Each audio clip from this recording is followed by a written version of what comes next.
సహవాసానికి వచ్చిన తెలియజేస్తున్నాను. మనము ఆయన శరీరానికి రక్తానికి సాదృశ్యంగా రొట్టె ద్రాక్షరసంలో పాల్గొంటున్నాము. కొన్ని వాక్యాలు మనం ధ్యానించుకుందాం. వచనాలు 1 కొరింథీ పత్రిక 11:28 అందరం కలిసి చదువు. 1 కొరింథీ 11:28.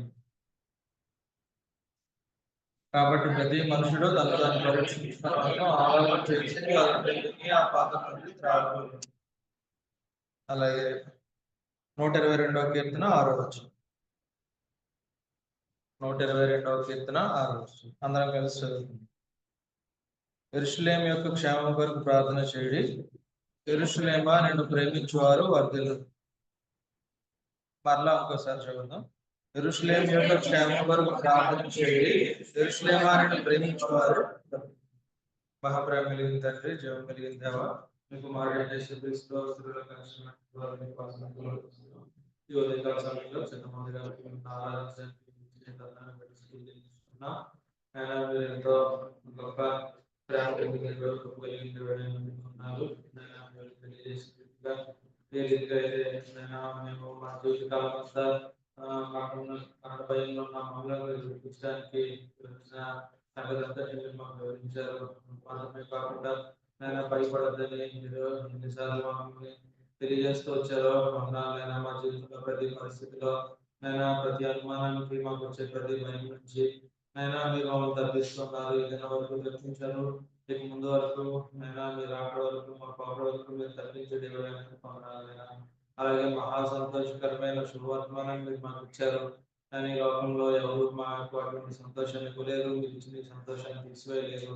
కానీ ఇటు ఆనందాన్ని, సంతోషాన్ని, అత్యానందాన్ని, పరిపూర్ణమైన సంతోషాన్ని కలిగిన మేము మీ అంతా ఆనందిస్తూ ఈ సంతోషం లేని వారికి దాన్ని పరిచయం చేసేవారుగా చేయమని ప్రార్థిస్తున్నాము. అదే రీతిగా మీరు ఏ రీతిగా అయితే మాకు రక్షకుడిగా వచ్చారో ఏ రీతిగా పరిశుద్ధంగా నీతిగా మేము సేవించడానికి మీరు ఇచ్చిన ఈ సమస్తమైన కృపా భాగ్యం అంతటిని బట్టి చెల్లించుకుంటున్నాం. తిరిగి ఈ రెండవ వర్తమానంలో మీరే నాతో మొత్తం మాట్లాడండి. నిలబడుతున్నాను ఎటువంటి అనుభవం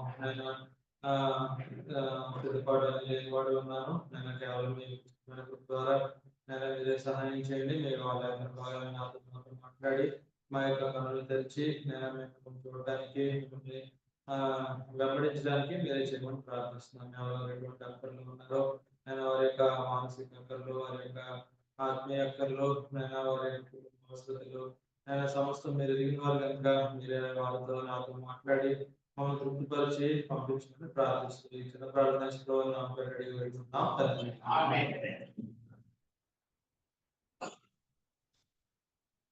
మనం ముందుసారి ధ్యానించుకున్నప్పుడు ఏం ధ్యానించుకున్నామండి? 122వ కీర్తన మనం ధ్యానించుకున్నాం. యెరూషలేము యొక్క క్షేమం కొరకు మనం ప్రార్థన చేయాలి. ఈ 122వ కీర్తనలో మనం చదివితే మనకి ఉండాల్సిన 4 లక్షణాలు ఏంటనుకున్నాం? ఒకటి, మొదటి వచనంలో యెహోవా మందిరమునకు వెలుదుమని జనులు నాతో అనినప్పుడు నేను సంతోషించుదును. దేవుని మందిరానికి వెళ్దామనగానే మనలో సంతోషం పుట్టాలి. ఎందుకంటే ఆయనే మన యొక్క సృష్టికర్త, మన యొక్క రక్షణకర్త. ఆయనే మన భూమి మీద ఇంకా భద్రపరుస్తూ కాపాడుతున్నాడు. ఆయన కనుక మనం బ్రతికించి ఉండకపోతే వద్దామన్నా వచ్చే అవకాశం లేదు. రెండవది, ఆయన మందిరానికి వచ్చిన మనం ఏం చేయాలనుకున్నాం? 4వ వచనంలో ఆయన నామమునకు కృతజ్ఞతాస్తుతులు చెల్లించాలి. కనుక మన యొక్క మాటల ద్వారా, మన యొక్క చేతల ద్వారా దేవుణ్ణి ఆరాధించాలి. ఆయనకి కృతజ్ఞతలు చెల్లించవలసిన వారమై ఉన్నాను. మూడవది ఏం చేయాలనుకున్నాం? యెరూషలేము యొక్క క్షేమం కొరకు ప్రార్థన చేయండి. ఒకటి, మన చుట్టూ ఉన్న ఈ స్థానిక సంఘము, సార్వత్రిక సంఘము, దాంతోపాటు భౌతికమైన యెరూషలేము, ఇశ్రాయేల్ దేశంలో ఉన్న ఇశ్రాయేల్ దేశం కోసం మనం ప్రార్థన చేయాలి. 4వదిగా ఏమనుకున్నాం? మన దేవుడైన యెహోవా మందిరం నిమిత్తం నీకు మేలు చేయ ప్రయత్నించేదను. కనుక దేవుని మందిరానికి, దేవుని ప్రజలకు మనము వారి వారి అక్కర్లో, వారి వారి అవసరాల్లో సహాయం చేసేవారంగా ఉండాలి. ఈ 4 సంగతులు మనము 122వ కీర్తన నుంచి నేర్చుకున్నాము. ఆ తర్వాత దేవుడు ఇశ్రాయేల్ దేశాన్ని ఎలాగ స్థాపించాడు, వారిని ఎలా కాపాడుతూ ఉన్నాడు, ఇవన్నీ మనం ధ్యానించాం. ఎందుకని మనం యెరూషలేము కోసం ప్రార్థన చేయాలనుకున్నాం?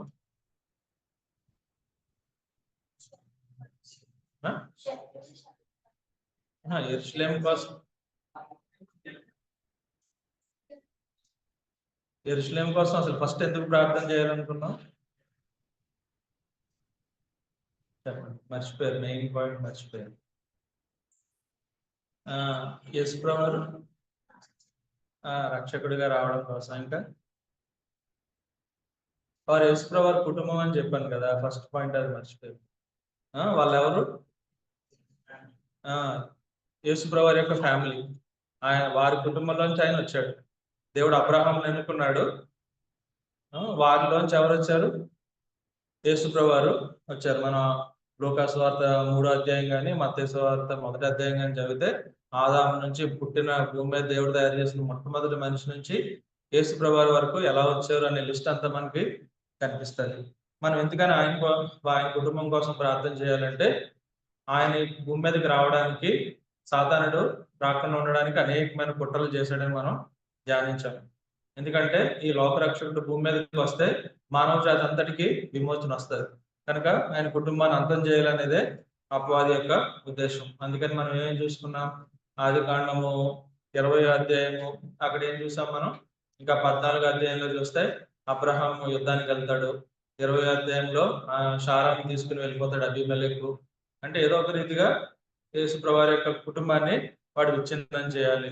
ఆ తర్వాత మనం చూసాం ఇస్సాకుని శరీరంను బట్టి పుట్టినవాడు ఆత్మను బట్టి పుట్టిన వాడిని హింసించాడని చెప్పి మనం చూసాం. అంటే ఇష్మాయేలు ఆ చుట్టూ ఉన్న సంతానం వారందరూ ఇస్రాయేల్కి ఇస్సాకుని దాడి చేశారంటే అబ్రహాం కుమారుడైన ఇస్సాకు. ఆ తర్వాత యాకోబును మనం చూసాం. ఇస్సాకు కుమారుడు యాషావు అతన్ని చంపుదామని చూశాడు. ఎందుకంటే ఈ లోకరక్షకుడు యాకోబు గుండా రావాలి. ఆ తర్వాత మనం చూస్తూ ఉంటే ఆ కరువులో దేవుడు వారిని యోసేపు ద్వారా కాపాడుతాడు. తర్వాత వీళ్ళందరూ ఐగుప్తు దేశంలో ఉన్నప్పుడు అప్పుడున్న ఫరో రాజు హెబ్రీల యొక్క మగ పిల్లలందరినీ హతం చేయాలని ఆలోచించాడు. అక్కడ కూడా ఈ లోకరక్షకుడు భూమి మీదకి రాకూడదు అనేది సాతానుడి యొక్క ఉద్దేశం. ఇంకా అలా మనం ముందుకు వెళ్తే అనేక యుద్ధాల్లో దేవుడు వారిని కాపాడుతూ వచ్చాడు. వ్యక్తిగతంగా దాడులు కనుక మనం చూస్తే సౌలు దావీదుని చంపేద్దామని సుమారు 30కి పైగా ప్రయత్నాలు చేశాడు, కానీ దేవుడు తప్పించాడు. ఆ తర్వాత మనం చూసాం కదా, అతల్య ఏం చేసింది? రాజకుమారులందరినీ చంపించేసింది 70 మందిని. ఒకే ఒక వ్యక్తి మిగిలితే యోవాషు. దేవుడు మళ్ళా యోవాషు ద్వారా యేసుక్రీస్తు వారు భూమి మీదకి వచ్చిన సంగతి మనం చూస్తాం. మధ్యలో ఎస్తేరు కాలంలో కూడా హామాన్ ఏమనుకుంటాడు? యూదులందరినీ నాశనం చేసేద్దాం అనుకున్నాడు. దేవుడు మళ్ళా అక్కడ వారిని తప్పించాడు. అలాగే మనం చూస్తే ఇంకా ప్రతి సందర్భంలోనూ నెబుకద్నెజర్ కాలంలో కానివ్వండి, దర్యావేషు కాలంలో, ఇలా ప్రతి సందర్భంలో దేవుడు వారిని తప్పిస్తున్నాడు, లేదంటే ఆ రాజుల్ని మారుస్తున్నాడు. కోరేషు రాజుని అయితే ఏకంగా నా చిత్తమంతయు నెరవేర్చేవాడు అని చెప్పేసి దేవుడు కోరేషు చెప్పాడంటే ఒక అన్య రాజు ఇశ్రాయేల్ కోసం ఫర్గా మారిపోయాడు. తర్వాత మళ్ళా వారు వెళ్ళి అక్కడ స్థాపించబడడానికి. ఆ తర్వాత యేసుప్రభువారు పుట్టిన టైంలో హేరోదు కూడా 2 సంవత్సరాలకు మగపిల్లలందరినీ చంపేయడం అనే సంగతి మనం చూసాం. ఎందుకంటే ఈ లోకరక్షకుడు భూమి మీదకి రాకపోతే, లేకపోతే ఆయన చనిపోతే కనుక ఇంక మనకి రక్షణ లేదు. ఆ సంగతిని అపవాది ముందు నుంచి వాడు ప్రణాళిక వేస్తూనే ఉన్నాడు. అయితే ఇదంతా ఎందుకు చెప్తున్నాను? వీళ్ళందరూ ఎవరు? యేసుప్రభువారి యొక్క కుటుంబం. మనం అనుకున్నాం కదా, ఎవరైనా ఒక పెద్ద వ్యక్తిని దాడి చేయలేకపోతే ఏం చేస్తారు?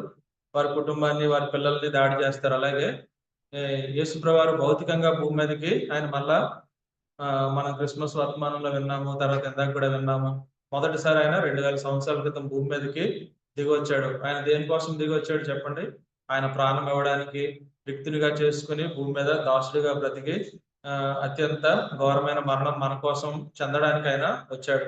కనుక ప్రాణం ఇవ్వడానికి వచ్చిన వ్యక్తి, దాసుడుగా జీవించడానికి వచ్చిన వ్యక్తి రాజుగా రావడానికి ఆలస్యం చేస్తాడా? ఖచ్చితంగా చేయడు. దెబ్బలు తినడానికి వెళ్ళడానికి ఇష్టపడిన వ్యక్తి తిరిగి అతను పరిపాలించడానికి అంతా రెడీ అయిందంటే ఎలా ఉంటాడు ఆయన? ఇంకా వేగంగా, ఇంకా ఆర్భాటంగా ఆయన వస్తాడు. అయితే యేసుప్రభువారు భూమి మీదకి రెండోసారి రావాలంటే ఆయన ఎక్కడ వస్తాడని చెప్పబడింది? ఆయన మనం రెండవ రాకడ కనుక చూస్తే అది 2 ఫేజెస్ గా మనం చూస్తాం, 2 దశలుగా. ఆయన మధ్యాకాశంలోనికి వస్తాడు, సంఘం అక్కడికి ఎత్తబడుతుంది. 7 సంవత్సరాలు అక్కడ మనం ఆయనతో పాటు విందులో ఉంటాం. విడవబడిన భూమి 7 సంవత్సరాలు భయంకరమైన కరువులు, యుద్ధాలు, తెగుళ్ళు వీటిల్లో ఉంటది. అంటే దేవుని యొక్క సంఘం ఏమో వెడ్డింగ్ కోసం సిద్ధపడుతూ ఉంటే, ఈ లోకం దేని కోసం సిద్ధపడుతుంది? వార్ కోసం సిద్ధపడుతుంది, యుద్ధం కోసం. మనమేమో వివాహం కోసం. 7 సంవత్సరాలు అయిపోయిన తర్వాత ఆయన ఒలీవల కొండ మీదకి దిగి వస్తాడు. ప్రస్తుతం ఉన్న ఇశ్రాయేల్ దేశంలో ఆ కొండ రెండుగా చీలిపోద్ది. అక్కడ పెద్ద లోయ ఏర్పడుతుంది. అక్కడ ఇశ్రాయేల్ యొక్క శత్రువులందరూ ఇశ్రాయేల్ మీద యుద్ధానికి వచ్చిన సందర్భంలో దేవుడు ఆయన మొత్తం ఇశ్రాయేల్ యొక్క శత్రువులందరినీ అంతం చేయబోతున్నాడు. అయితే ఇప్పుడు ఇశ్రాయేల్ కనుక మనం గమనిస్తే ఇప్పుడు భూమి మీద ఉన్న భౌతికమైన ఇశ్రాయేల్ దేశంని వారు కాపాడుతున్నారు.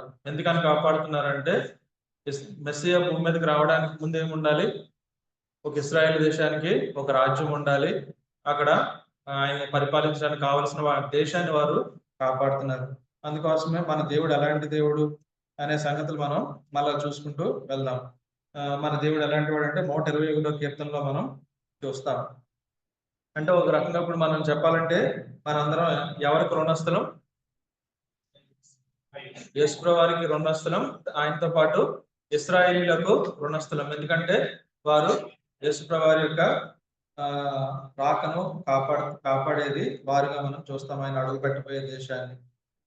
121వ కీర్తన 4వ వచనం కనుక మనం చదివితే, ఇశ్రాయేలును కాపాడువాడు కునుకడు, నిద్రపోడు, యెహోవాయే నిన్ను కాపాడువాడు. కనుక సుమారు 70వ సంవత్సరంలో ఇశ్రాయేల్ దేశము భూమి మీద చెదరగొట్టబడింది. 70వ సంవత్సరం అంటే చూడండి, ఇప్పటికి సుమారు 2000 సంవత్సరాలు అయితే 1950 సంవత్సరాల క్రితము ఇశ్రాయేల్ దేశం భూమి మీద చల్లా చెదురు చేయబడింది. ఆ తర్వాత 1948వ సంవత్సరం మే 14 మనకు స్వాతంత్రం వచ్చిన మరుసటి సంవత్సరము ఇశ్రాయేల్ దేశం మళ్ళా భూమి మీదకి ఉనికిలోనికి వచ్చింది. అది రావడము చుట్టుపక్కల ఉన్న ఏ దేశస్తులకి అది ఇష్టం లేదు. కానీ దేవుడు ఆయన ఏం చేస్తాడు అన్నది మనం చూస్తామంటే, అంత్య దినాల్లో ఆయన ఇశ్రాయేల్ని మరలా తిరిగి చిగురింపజేస్తాడు. యెహెజ్కేలు గ్రంథము 38, 39 అధ్యాయాలు చదివితే మనకి అక్కడ గొప్ప యుద్ధం కనిపిస్తుంది, గోగు మాగోగు యుద్ధం. దానికి ముందు యెహెజ్కేలు గ్రంథం 37వ అధ్యాయంలో మనం చదివితే ఏం కనిపిస్తుంది చెప్పండి? మీరు రాసుకోండి, తెలియని వారు మళ్ళీ ఇంటికి వెళ్ళి ధ్యానించవచ్చు. అన్ని ఇక్కడ వివరించడం అవ్వదు కనుక. ఎండిన ఎముకల లోయ అంటే మొత్తం అదంతా ఇశ్రాయేల్ దేశాన్ని సూచిస్తుంది. చూడండి, యెహెజ్కేలు గ్రంథం 37వ అధ్యాయం స్టార్టింగ్ నుంచి కొద్ది వచనాలు చదువుతున్నాను చూడండి. యెహోవా హస్తం నా మీదికి వచ్చాను, నేను ఆత్మవశుడనై ఉండగా యెహోవా నన్ను తోడుకొని పోయి ఎముకలతో నిండి ఉన్న లోయలో నన్ను దింపెను. ఆయన వాటి మధ్య నన్ను ఇటు అటు నడిపించుండగా ఎముకలు అనేకములు ఆ లోయలో కనబడెను. అవి కేవలం ఎండిపోయినవి. అవి ఆయన నరపుత్రుడా, ఎండిపోయిన ఎముకలు బ్రతుకగలవానని అడుగుగా, ప్రభువా యెహోవాది నీకే తెలియనని నేను అంటాను. కనుక ఎండిపోయిన అనేకమైన ఎముకలు. అయితే దేవుడు ప్రవచనం ఎత్తి మాట్లాడమనగానే ఆ ఎముకలన్నీ ఒక చోటకు వచ్చేసినాయి. ఆ ఎముకలన్నీ చర్మం పొందుకున్నాయి, మాంసం పొందుకున్నాయి. ఆ తర్వాత దేవుడు జీవవాయువు పొందాడు. ఆ తర్వాత వాళ్ళు ఎలా మారిపోయారంటే 10వ వచనంలో, ఆయన నాకు ఆజ్ఞాపించేటట్టు నేను ప్రవచింపగా జీవాత్మ వారిలోనికి వచ్చెను. వారు సజీవులై లేచి లెక్కింప శక్యము కాని మహాసైన్యమై నిలిచేది. కనుక ఈ ఎండిపోయిన ఎముకలు ఎలా అయిపోయినాయి అంట? మహాసైన్యంగా అయిపోయినాయి. అదే 11వ వచనంలో చూస్తాం. అప్పుడు ఆయన నాతో ఇట్లా, నేను నరపుత్రుడా, ఈ ఎముకలు ఇశ్రాయేలునందరినీ సూచించున్నవి. వారు మన ఎముకలు ఎండిపోయాను, మన ఆశ విఫలమాయను, మనము నాశనమైపోతామని అనుకుంటున్నారు. కాబట్టి ప్రవచనం ఎత్తి వారితో ఇట్లాను, ప్రభువు యెహోవా సెలవిచ్చినది ఏమనగా, నా ప్రజలారా, మీరున్న సమాధులను నేను తెరచెదను. సమాధుల్లో నుండి మిమ్మల్ని బయటికి రప్పించి ఇశ్రాయేల్ దేశంలోనికి తోడుకొని వచ్చేదను. నా ప్రజలారా, నేను సమాధులను తెరిచి సమాధులలో ఉన్న మిమ్మల్ని బయటికి రప్పించగా నేను యెహోవానై ఉన్నానని మీరు తెలుసుకుందరు. కనుక దేవుడు యెహోవానై ఉన్నానని తెలుసుకుంటారని చెప్పి మొత్తం ఈ సంగతి అంతా మనం చూస్తాం. కనుక చెదిరిపోయిన ఇశ్రాయేలుని ఆయన సమకూరుస్తున్నాడు. దేవుని రాకడ యొక్క సూచనలో అనేకమైన సూచనలో ముఖ్యమైన సూచన ఏంటనుకున్నాం? మత్తయి సువార్త 24వ అధ్యాయంలో మనం చూస్తాం కదా. మత్తయి సువార్త 24వ అధ్యాయము 32వ వచనం. అంజూరపు చెట్టును చూచి ఒక ఉపమానం నేర్చుకునడి. అంజూరపు కొమ్మ లేతదై చిగురించినప్పుడు వసంతకాలం ఇంకా సమీపముగా ఉన్నదని మీకు తెలియను. ఆ ప్రకారమే మీరు ఈ సంగతులన్నీ జరుగుతూ చూచినప్పుడు ఆయన సమీపంలోనే ద్వారం దగ్గరనే ఉన్నాడని తెలుసుకునడి. అంజూరపు చెట్టు అనగానే ఇశ్రాయేల్ యొక్క జాతి అని మనము అనుకుంటున్నాం. కనుక దేవుడు ఇశ్రాయేల్ జాతిని తిరిగి సమకూర్చినప్పుడు ఏమవుతుంది? ఆయన సమీపంగా ఉన్నాడు, ఆయన రాకడ ఎంతో సమీపంగా ఉన్నది అనే సంగతి మనం గ్రహిస్తాం. అయితే దేవుడు ఆనాటి నుంచి వాళ్ళు సుమారు 5 లక్షల మంది ఇశ్రాయేలీలు 1948 సంవత్సరంలో పట్టుబట్టలతో వచ్చేసారు. ఆనాటి నుంచి ఏదైనా వాళ్ళు ప్రపంచంలో ఒక సూపర్ పవర్ గా దేవుడు వారిని మార్చాడు. ఇప్పటికీ వాళ్ళు ఒక 95-96 లక్షల మంది ఉన్నారు, ఇంకా 1,00,00,000 మంది కాలేదు. అలాంటి వారిని దేవుడు కాపాడుతున్నాడు. అందుకే చెప్పాను కదా, ఫ్రెంచ్ చక్రవర్తి లూయిస్ 14 అనే ఆయన దగ్గర ఉన్న గొప్ప శాస్త్రవేత్త బ్లైస్ పాస్కల్ ఆయన అడుగుతాడు, దేవుడు ఉన్నాడు అనడానికి రుజువు ఏంటి అని అడిగితే ఆ శాస్త్రవేత్త ఏం చెప్పాడన్నా, భూమి మీద యూదుడు ఉన్నంత కాలము దేవుడు ఉన్నాడని రుజువు ఉంది. భూమి మీద యూదుడు అనే వ్యక్తి ఉన్నంత కాలము దేవుడు ఉన్నాడనే రుజువు ఎప్పటికీ ఉంటది. కనుక ఇశ్రాయేల్ దేశాన్ని, యూద ప్రజలను నాశనం చేయాలని ప్రతి ఒక్కరూ పూనుకున్నారు, ఎవరు ఏమీ చేయలేకపోయారు. చెప్పాను కదా, అడాల్ఫ్ హిట్లర్ ఆయన ఎంతమందిని చంపేశాడు? 60 లక్షల మంది యూదుల్ని చంపేశాడు. 1933 నుంచి 1945 రెండో ప్రపంచ యుద్ధం ముగిసేంత వరకు 60 లక్షల మంది యూదుల్ని చంపేశాడు. అలాగే జోసెఫ్ స్టాలిన్ అనే రష్యా నియంత గాని వీళ్ళందరూ పని ఏంటి? యూదుల్ని అంతం చేయాలి. కానీ మనం ఏం చూస్తున్నాం? దేవుడు యూదులను అన్ని రంగాల్లో టాప్ లో ఉంచాడు. కనుక మనం కనుక నోబెల్ ప్రైజ్ తీసుకున్న వాళ్ళ లిస్ట్ కనుక చూస్తే ప్రపంచంలో అత్యధిక మంది ఎవరు అనుకున్నాం? యూదులే మనకి కనిపిస్తారు. ఆయా దేశాల్లో చదివిపోయిన యూదులు.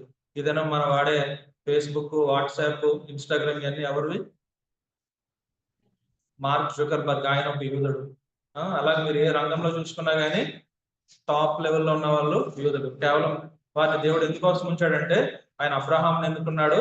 అబ్రహాంని ఎన్నుకున్నందుకు అబ్రహాంతో చేసిన వాగ్దానానికి గుర్తుగా మీరు భూమి మీద ఉన్న సమస్త వంశంలో ఎందుకు ఆశీర్వదించబడతాయంటే, యేసుక్రీస్తు వారందు ఆశీర్వదించబడ్డాయి ఆత్మీయంగా.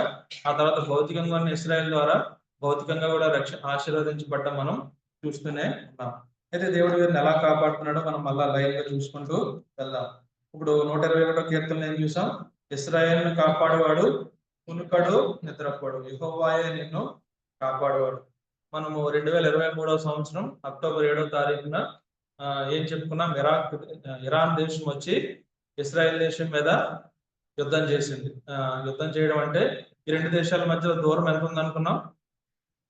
సుమారు 2600 కిలోమీటర్లు ఉంది ఇరాన్ దేశానికి ఇశ్రాయేల్ దేశానికి. అంత దూరం ఉంటే వాళ్ళకి వీళ్ళకి ఏంటి గొడవ చెప్పండి? ఏమన్నా సరిహద్దు సమస్యలు ఉన్నాయా? వాటర్ సమస్య ఉందా? ఏమన్నా ఉందంటే ఏమీ లేదు. కేవలం ఏంటంటే దేవుని ప్రజలను ఉండనీయకూడదు అనేది సాతాను యొక్క ఐడియా. అంతే, సాతాను యొక్క ఐడియాలజీ. అందు గురించి వాడు ఇరాన్ కానీ ఇంకా కొన్ని ఇస్లామిక్ దేశాలు వీళ్ళందరూ ఇశ్రాయేల్ దేశానికి విరోధంగా వారు యుద్ధం చేయడానికి ప్రారంభించారు. వాస్తవానికి ఇరాన్ దేశం అంటే ఏంటి చెప్పండి? బైబిల్లో కనిపిస్తుంది మనకి. బైబిల్లో మీకు ఎక్కడ కనిపిస్తుంది ఇరాన్ దేశం?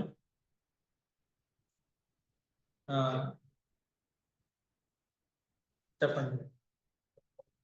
బాబేల్ గోపురం దగ్గర. బ్రదర్ గట్టిగా చెప్పారు.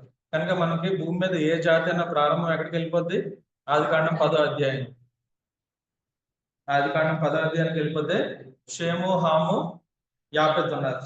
వాళ్ళ గురించి చెప్పండి. షేము, హాము, యాపెత్ మొన్నే చెప్పాను యూత్ మీటింగ్ లో. దేవుడు ఆదాము అవ్వలను పుట్టించిన తర్వాత సుమారు 1656 సంవత్సరాలు అయిన తర్వాత భూమి మీదకి ఏమొచ్చింది?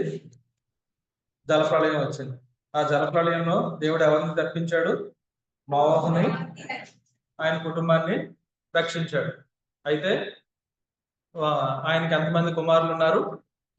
3 కుమారులు ఉన్నారు. ఎవరెవరు వాళ్ళు? షేము, హాము, యాపెత్. మీరు ఇది మర్చిపోతే మళ్ళీ మీకు ఏం గుర్తులేనట్టే. ఇది మాత్రం బేసిక్ గా గుర్తుండాలి. షేము, హాము, యాపెత్ అనగానే షేము నుంచి దేవుడు ఏ ఖండాన్ని పుట్టించాడు చూడండి. ఆదికాండము 10వ అధ్యాయము కనుక మనం చదివితే ముందు యాపెత్ అనే పేరు కనిపిస్తుంది. 10వ అధ్యాయం 2వ వచనంలో యాపెత్ కుమారులు గోమెరు, మాగోగు, మాదయి, యవాను, తుబాలు, మెషకు, తేరస్సు అనేవారు. ఈ నేమ్స్ కనుక మనం ఇప్పుడు ప్రస్తుతం చూస్తే ఇవన్నీ యూరోపియన్ కంట్రీస్. ఏ దేశాలండి ఇవన్నీ? ఐరోపా ఖండంలో ఉన్న దేశాల పేర్లు. మాగో కనుకనే మనం చూస్తాం కదా, మాస్కో అని. ఇవన్నీ మనం వెళ్ళి రూట్ వర్డ్కి వెళ్ళిపోతే ఇవన్నీ ఈ బైబిల్ గ్రంథము మూల భాష ఏంటి చెప్పండి? బైబిల్ గ్రంథం మూల భాష హెబ్రీ, గ్రీకు, అరమిక్ భాషలు. హెబ్రీ భాష అంటే పాత నిబంధన ఎక్కువ ఉంటది. గ్రీకు భాష అంటే కొత్త నిబంధన ఎక్కువ ఉంటది.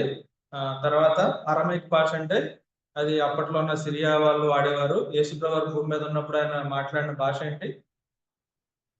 అరామిక్ భాష. కనుక మనం ఇవన్నీ ఎందుకు చెప్తున్నానంటే ప్రతిదానికి మూలం ఎక్కడుంది? బైబిల్లోనే దేవుడు రాయించి పెట్టేశాడు. మన పని ఏంటంటే బైబిల్ని తవ్వడం, నేర్చుకోవడం. కనుక ఈ 10వ అధ్యాయం 2వ వచనంలో యాఫెతు కుమారులు ఇవన్నీ మనం చూసాం. దీన్ని బట్టి మనకి ఏం కనిపిస్తుంది? యాఫెతు నుంచి ఎవరు వచ్చారు? ఐరోపా ఖండం, యూరోప్ వాళ్ళందరూ వచ్చారు. ప్రస్తుతం England, Germany, Russia, Switzerland, Poland, Norway, Denmark ఇలాంటివన్నీ. ఆ తర్వాత 6వ వచనం చూడండి. హాము కుమారులు కూషు, మిశ్రాయిము, పూతు, కనాను అనవారు. హాము నుంచి ఎవరు వచ్చారు? హాము నుంచి ఏ ఖండం వచ్చింది? ఆఫ్రికా వచ్చింది. హాము నుంచి ఆఫ్రికా. మీరు మర్చిపోయినా పర్లేదు కానీ తప్పు మాత్రం గుర్తుపెట్టుకోకండి, మొత్తం మారిపోద్ది. కూషు, మిశ్రాయిము, పూతు, కనాను అనేవారు. మిశ్రాయిం అనగానే మీకు ఏం చెప్పాను? ఏం గుర్తు చేశాను నేను? ఓ పాట గుర్తు చేశాను, చెప్పండి ఏంటి? లేచిరండి, లేచిరండి, లేచిరండి విశ్వాసులారా,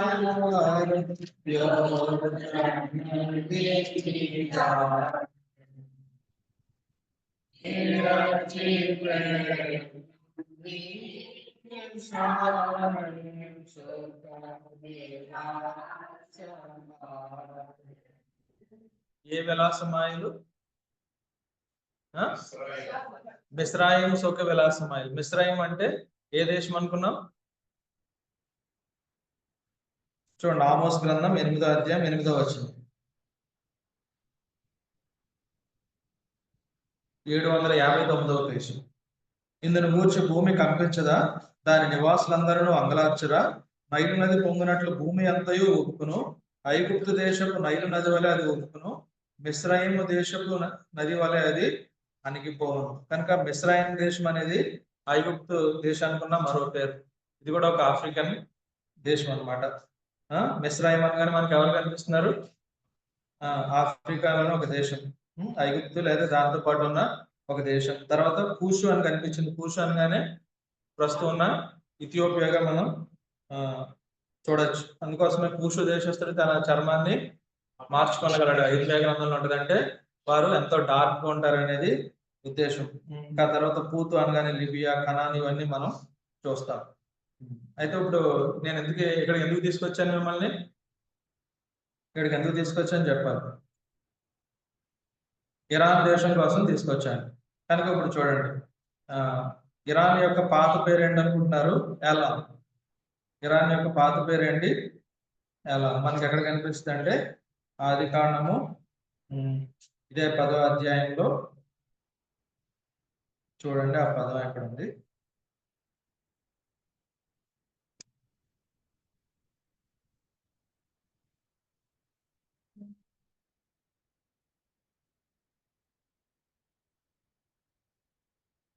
ఇరవై 22. నేను అండర్లైన్ చేసుకోలేదు, అందుకని కనిపించలేదు.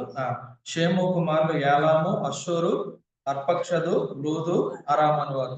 కనుక ఇక్కడ ఏం కనిపిస్తుంది మనకి? యాలాం అంటే ఏంటనుకుంటున్నాం? యాలాం అంటే ఇరాన్. అందుకోసమే చూడండి, ఇర్మియా గ్రంథంలో మనకు కనిపిస్తుంది. ఇర్మియా గ్రంథము 46 నుంచి కానీ మనం చదివితే దేవుడు ఇర్మియాకి ఒక మాట చెప్తాడు. నేను నిన్ను ఎవరికి ప్రవక్తగా నియమిస్తాను? నేను నిన్ను ఎవరికి ప్రవక్తగా నియమిస్తానంటాడు దేవుడు? జనము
నెబుకద్నెజర్కి ఏం కళ వచ్చింది?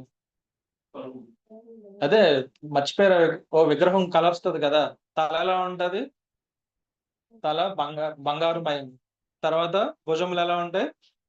భుజములు, ఛాతి వెండి. ఆ వెండి దేనికి గుర్తు అనుకున్నాం? మాదీయ పారసీక సామ్రాజ్యం. ఆ పారసీకులు అంటే ఎవరు అనుకుంటున్నాం అప్పుడు? ఇరాన్ దేశం. కనుక మాదీయ పారసీక దేశం గురించి మనకి ఎక్కడ కనిపిస్తుంది? అంటే మనకి ఎవరు దానియేలు యొక్క దర్శనంలో కానీ నెబుకద్నెజర్ యొక్క కళ కానీ మనం గమనిస్తే, దేవుడు బబులోను సామ్రాజ్యం తర్వాత ఎవరిని తీసుకొస్తానన్నాడు? మాదీయ పారసీకుల్ని తీసుకొస్తానన్నాడు. కనుక ఈ పారసీక రాజు అని కోరేషే ఇశ్రాయేలీలు ఆ చెరలోంచి బయటికి వెళ్ళి వాళ్ళ మందిరం కట్టుకోవడానికి సహాయం చేశాడు. అంటే మనం గమనిస్తే ఇరాన్ వారు ఏం చేశారు, ఒకప్పుడు ఇశ్రాయేలీకి ఎంతో మంచి స్నేహితులు. తర్వాత దానియేలు ఎక్కడ చనిపోయాడు అంటే, ప్రస్తుతం దానియేలు సమాధి కానీ, ఎజ్రా, నెహెమ్యా, ఎస్తేరు ఇలాంటి వారి సమాధులన్నీ మనకి ఎక్కడ కనిపిస్తాయంటే ఇరాన్ దేశంలోనే మనకు కనిపిస్తాయి. యోబు సమాధి కూడా ఇరాన్ దేశంలోనే కనిపిస్తుంది. కనుక వీళ్ళందరూ ఎక్కడున్నారు? చూడండి, దానియేలు కూడా ఎక్కడి నుంచి ప్రవచించాడో చూస్తాం. దానియేలు గ్రంథం 9వ అధ్యాయం.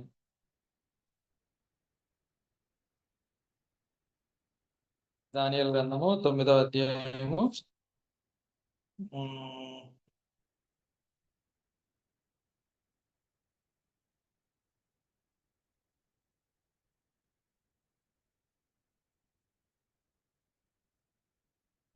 ఎ- 8వ అధ్యాయము ఫస్ట్ నుంచి చదువుతున్నాను వినండి.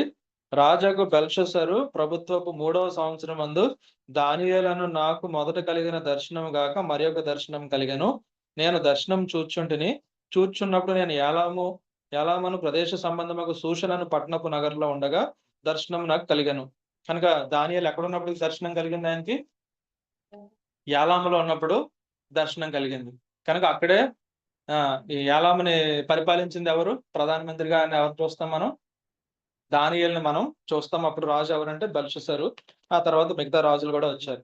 అయితే మనందరికీ తెలిసిన మరొక సందర్భం ఏంటంటే, యేసుప్రభువారు ఆరోహణుడు అయిపోయిన తర్వాత 10 రోజులు అయిన తర్వాత పెంతెకోస్తు నాడు ఏమైంది? పెంతెకోస్తు దినాన ఏం జరిగింది చెప్పండి? అపోస్తలుల కార్యాలు 2వ అధ్యాయంలో పరిశుద్ధాత్మ దేవుడు అగ్ని నాలుకల వలె దిగి వచ్చాడు. ఈ మాట చెప్పలేకపోతున్నారు. పరిశుద్ధాత్మ దేవుడు వచ్చిన సంగతి మనందరికీ తెలుసు కదా. అక్కడ ఎవరెవరు ఉన్నారో చూద్దాం. అపోస్తలుల కార్యాల గ్రంథము 2వ అధ్యాయము 8 నుంచి చదవండి.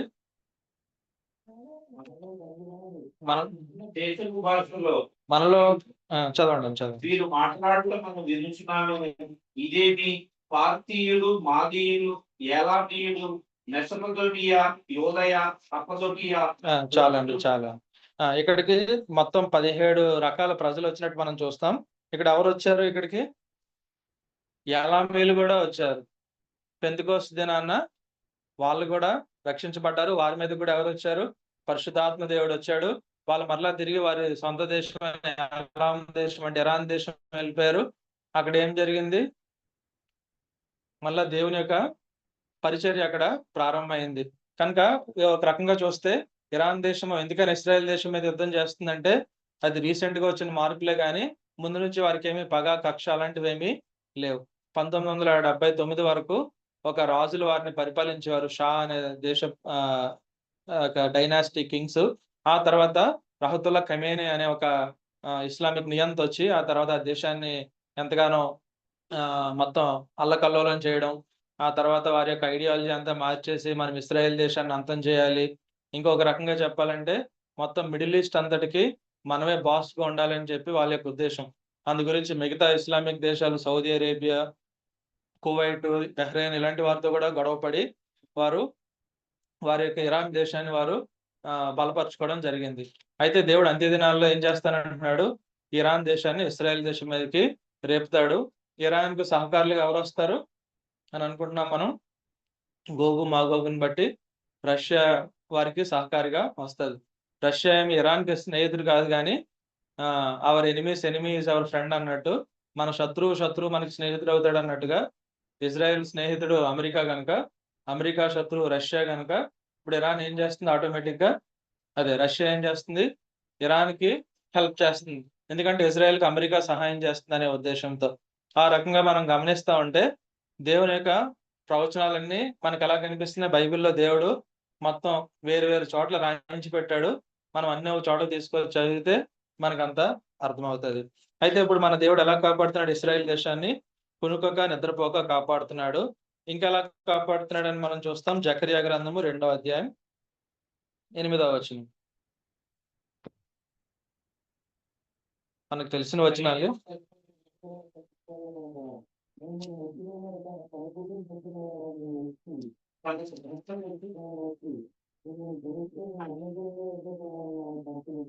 ఆ!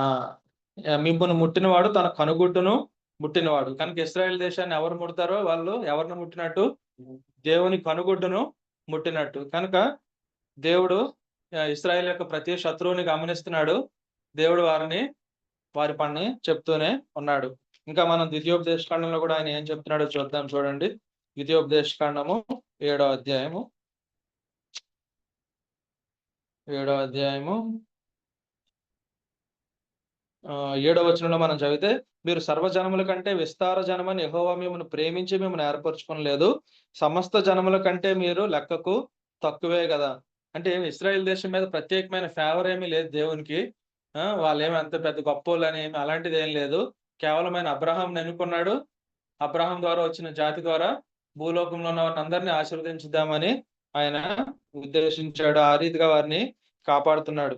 ఆహ్, ఆ తర్వాత ఐగుప్తు దేశం నుంచి వారిని ఎలా తీసుకొచ్చాడో ఇవన్నీ చెప్తూ 32వ అధ్యాయంలో వారిని ఎలా కాపాడుతున్నాడో మనకు కనిపిస్తది. ద్వితీయోపదేశ కాండము 32వ అధ్యాయం.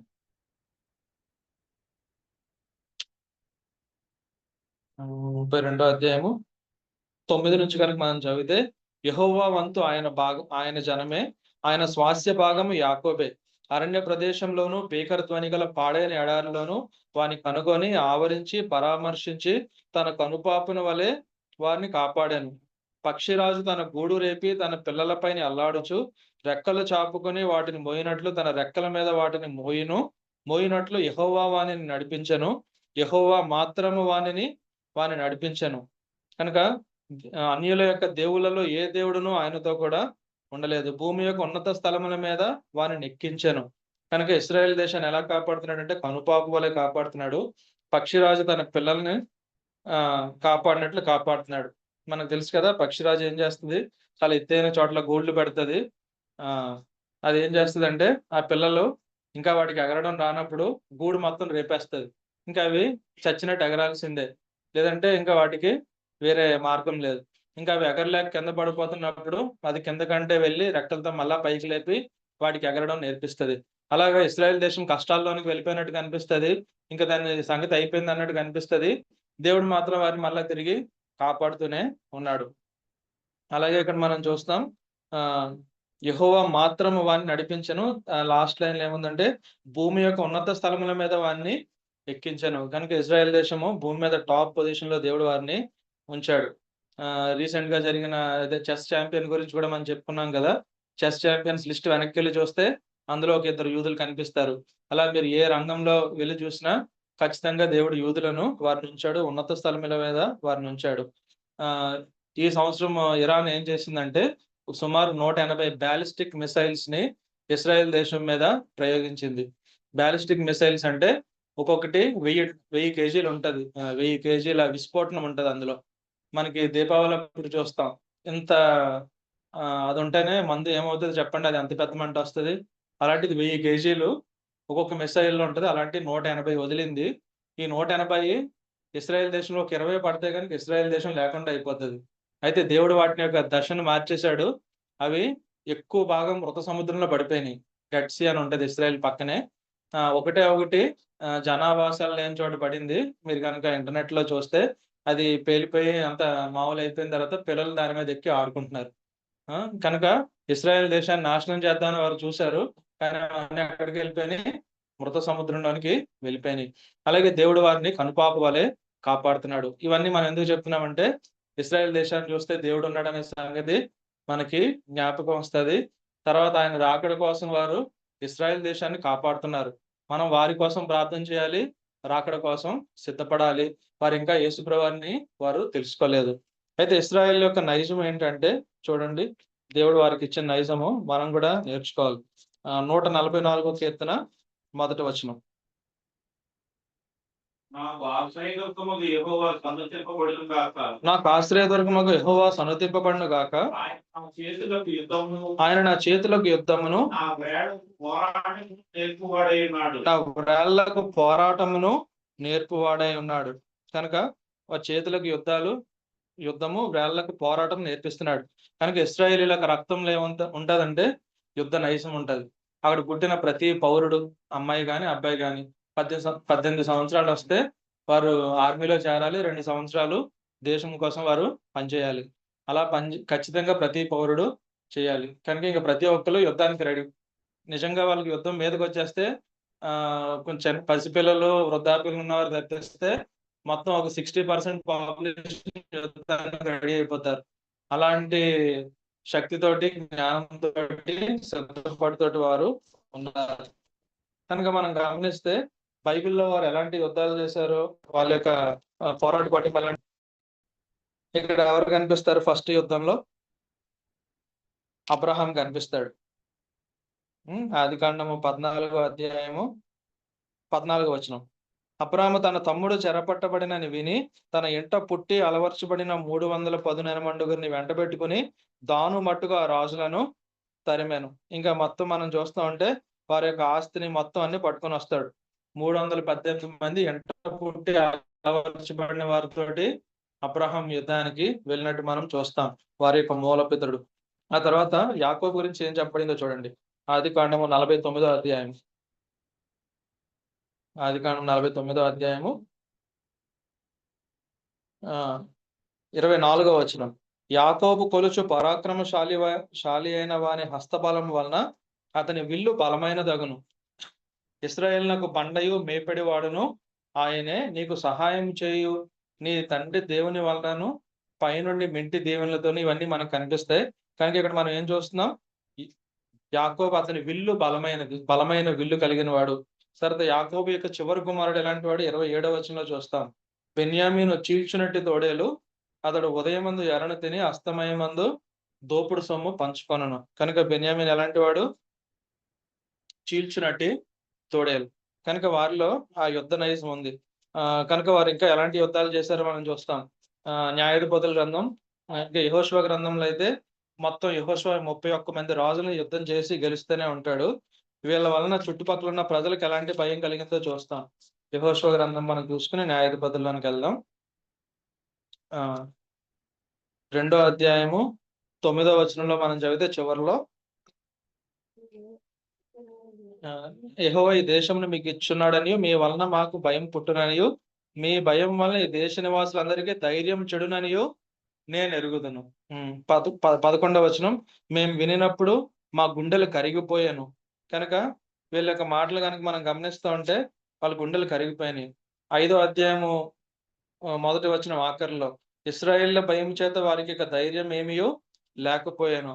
అలా మనం ఎక్కడ గమనించినా గానీ వాళ్ళు ఇశ్రాయేల్ భయం చేత శత్రువులందరూ హడలిపోయినట్టు మనం చూస్తూ ఉంటాం. ఆ తర్వాత న్యాయాధిపతుల గ్రంథంలో ఇశ్రాయేలుకి మరో వీరుడు కనిపిస్తారు. ఎవరు చెప్పండి? సంసోన్. ఆయన 1 మ్యాన్ ఆర్మీ. అతడే ఒక సైన్యం అన్నమాట. అతనికి ఎవరు అక్కర్లేదు. ఒక్కడే కొన్ని వేల మందిని ఇశ్రాయేల్ కోసం చంపుకుంటా వారిని కాపాడడానికి చంపుతూ వెళ్తాడు.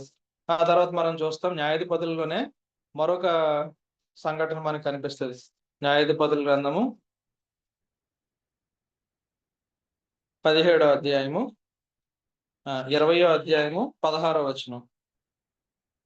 బెన్యామీని చీల్చినట్టు తోడేళ్ళని మనం చూసాం కదా. 15, 16.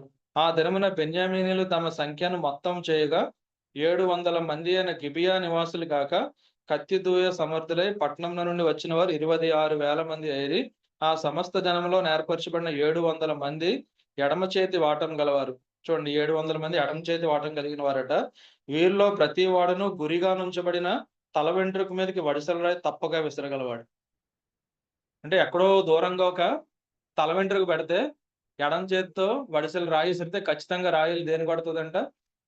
ఆ తల వెంట్రుకను కొడుతుంది. అలాంటి వాళ్ళు 700 మంది ఉన్నారు. ఇలాంటి వారందరూ ఎవరు? ఇశ్రాయేల్ యొక్క సైనికులు.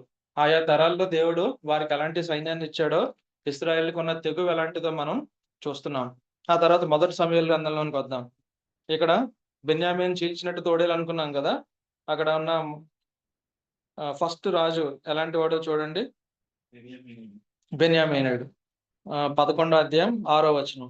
సౌలు ఆ వర్తమానం వినగానే దేవుని ఆత్మ అతని మీదకి బలముగా వచ్చును. అతడు అత్యాగ్రహుడై ఒక కాడి ఎడ్లను తీసి తొనకలుగా చేసి ఇశ్రాయేళ్ల దేశంలో నలుదిక్కులకు దూతల చేత వాటిని పంపి, సౌలుతోనూ సమూయేలుతోనూ చేరకుండా వాడెవడో వాని ఎడ్లను నేను ఈ ప్రకారంగా చేయదునని వర్తమానం చేశాను. అందువలన యెహోవా భయము జనుల మీదకి వచ్చిన గనుక ఎక్కడైనా నిలవకుండా వారందరూ వచ్చిరి.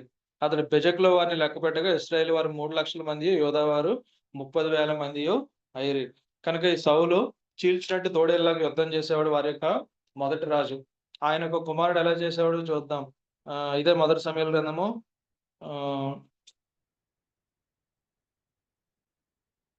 16వ అధ్యాయము 14వ అధ్యాయం 6వ వచనం. యోనాతాను, ఈ సున్నతి లేని వారి దండు కాపుర్ల మీదకి పోదము, యెహోవా మన కార్యమును సాగించినేమో, అనేకుల చేతనైనను కొద్ది మంది చేతనైనను రక్షించుటకు యెహోవాకు అడ్డమా అని తన ఆయుధములు మోయువానితో చెప్పగా, ఈ యోనాతాను మరొక యుద్ధ వీరుడిగా మనకి కనిపిస్తాడు. ఇంకా ఆయన తర్వాత ఇశ్రాయేల్ అందరికీ ఇంకా టాప్ వ్యక్తి ఎవరు చెప్పండి? దావీదు వస్తాడు. ఆయన ఏమంటున్నాడో చూద్దాం. అంటే ఇశ్రాయేలుకి దేవుడు ఇచ్చిన ధైర్యం ఎలాంటిదో మనం చూస్తున్నాం వాక్యంలోంచి. మొదటి సమూయేలు 17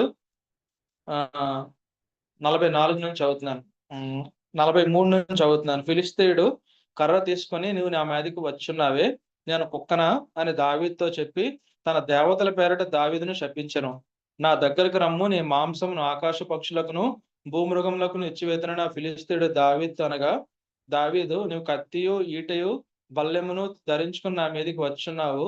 అయితే నువ్వు తిరస్కరించిన ఇశ్రాయేళ్ల సైన్యములకు అధిపతి యెహోవా పేరట నేను నీ మీదకి వచ్చుచున్నాను. ఈ దినమున యెహోవా నిన్ను నా చేతికి అప్పగించును. నేను నిన్ను చంపి నీ తల తెగవేతును. ఇశ్రాయేలీలలో దేవుడున్నాడని లోక నివాసులందరూ తెలుసుకున్నట్లు నేను ఈ దినమున ఫిలిష్తీయుల యొక్క కళేబరములను ఆకాశ పక్షులకును భూమృగములకును ఇత్తును. అప్పుడు యెహోవా కత్తి చేతను ఈట చేతను రక్షించువాడు కాడని ఈ దండు వారందరూ తెలుసుకుందరు. యుద్ధము యెహోవాదే. కనుక ఈ దావీదుకి ఎలాంటి రోషం ఉంది? ఇశ్రాయేల్లో దేవుడు ఉన్నాడు, ఆ దేవుడే మమ్మల్ని కాపాడుతున్నాడని మొత్తం భూమి మీద ఉన్న నివాసులందరూ తెలుసుకోవాలని చెప్పి అతడు యుద్ధానికి వచ్చినట్టు మనం చూస్తాం. యెహోవా కత్తి చేత ఈట చేత రక్షించేవాడు కాదు, ఆయనే రక్షిస్తాడు. కత్తి ఈట మమ్మల్ని రక్షించవు. యుద్ధం ఎవరిది? యెహోవాదే అనే సంగతి మనం దావీదు చెప్తున్నట్టు మనం చూస్తాం. కనుక దావీదు ఏం చేశాడు? వడిసెలను విసిరి వడిసెల్లో రాయి పెట్టి గొల్లియాతు యొక్క నుదుటిని కొట్టగానే అతడు బోర్ల పడి చనిపోయినట్టుగా మనం చూస్తాం. కనుక ఇశ్రాయేల్‌కి ప్రస్తుతం 2 టెక్నాలజీస్ ఉన్నాయి. ఎయిర్ డిఫెన్స్ మెకానిజం అంటారు వాటిని. అంటే ఏదైనా దేశము వారి మీదకి మిసైల్ ప్రయోగిస్తే వాటిని గాల్లోనే పేల్చేస్తారు. దగ్గరలో ఉండే వాటికేమో వారు ఐరన్ డోమ్ అని పెట్టారు. దూరంగా ఉండే వాటికి వారు ఏం పేరు పెట్టారని చెప్పాను? డేవిడ్ స్లింగ్ అని పెట్టారు. అంటే వారు పెట్టిన పేరేంటి? దావీదు యొక్క వడిసెలు. కనుక మీరు గమనిస్తూ ఉంటే వాళ్ళ యొక్క పేర్లన్నీ బైబిల్‌ని ఆధారం చేసుకునే కనిపిస్తాయి. ఇశ్రాయేల్ దేశంలో ఇప్పుడు మనకి ఫైన్ ఆర్ట్స్ అంటారు కదా, చేతి కళలు నేర్పిస్తూ ఉంటారు. అలాగే ఇశ్రాయేల్ దేశంలో ఫైన్ ఆర్ట్స్ యూనివర్సిటీ ఒకటి ఉంటది. దాని పేరు ఏంటంటే Bezalel institute of fine arts. అంటే బెసలేల్ తెలుసు కదా, మందసాన్ని కట్టడానికి దేవుడు ఎవరిని తయారు చేయడానికి ప్రత్యక్ష గుడారాన్ని బెసలేల్ అనుకున్నాడు. వారి యొక్క పేరేంటి?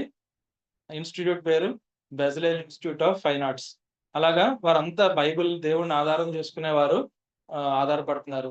ఇశ్రాయేల్ దేశం యొక్క మొట్టమొదటి ప్రధాని ఎవరంటే ప్రధానమంత్రి డేవిడ్ బెన్ గురియన్. కనుక వారి యొక్క ఎయిర్పోర్ట్ పేరు కూడా David Ben Gurion international airport అని ఉంటది. కనుక దావీదు పేరు మీదే వారి యొక్క ఎయిర్పోర్ట్ ఉన్నట్టు మనం చూడొచ్చు. అయితే దావీదు ఏ రీతిగా వారిని ఎదుర్కొన్నాడు అన్ని మనం చూస్తాం.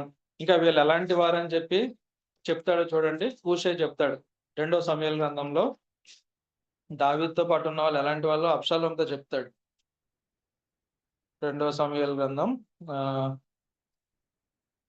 17వ అధ్యాయము 8వ వచనం నుంచి, నీ తండ్రియు అతని పక్షమున ఉన్నవారును మహా బలాఢ్యులనియు అడవిలో పిల్లలను పోగొట్టుకున్న ఎలుగు బంట్ల వంటి వారే రేగిన మనసుతో ఉన్నారని నీకు తెలియను. మరియు నీ తండ్రి యుద్ధమునందు ప్రవీణుడు, అతడు జనులతో కూడా బస చేయడు అని చెప్పేసి తర్వాత 10వ వచనం, నీ తండ్రి మహాబలాఢ్యుడనియు అతని పక్షపు వారు ధైర్యవంతులనియు ఇశ్రాయేలీయులందరూ ఎరుగుదురు గనుక సింహపు గుండె వంటి గుండె గలవారు సైతము దిగులొందుదురు.